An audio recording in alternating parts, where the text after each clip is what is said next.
Dito mga idol medyo nahihirapan ako sa katapat ko sa lane kasi Esmeralda ito. At nung napitis niya ako nag-emote pa itong buwang nato.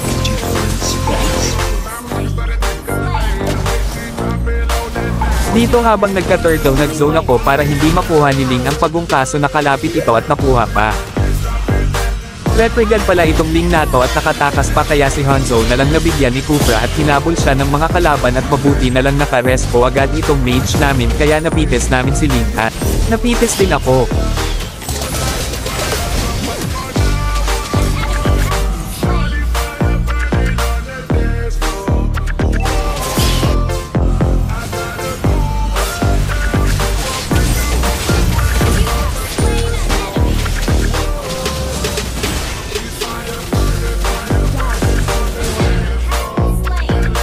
Dito nakita ko na nag 1v1 silang dalawa ni Esmeralda at Julian kaya respo ako at nag-respo din Ling nila kaya napitis si Esmeralda at napitis din si Julian may balak pa tumakas si Ling mabuti.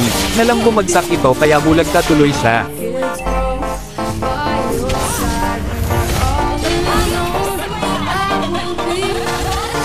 Dito tamang anti lang ng dalaw kasi lugi ako kapag 1v1 ko itong Esmeralda nato.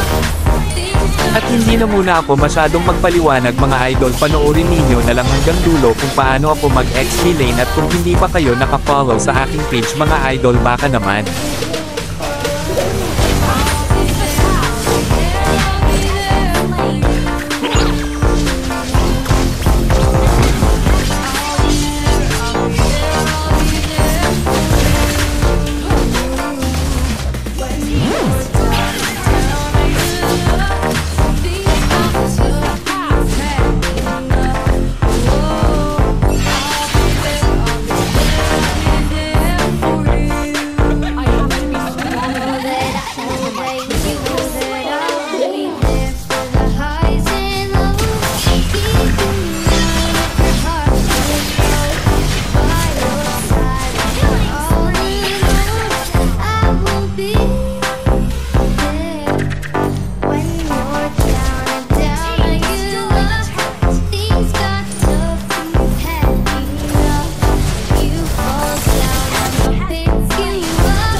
At yan lang po for today's video mga idol maraming salamat sa mga nanonood.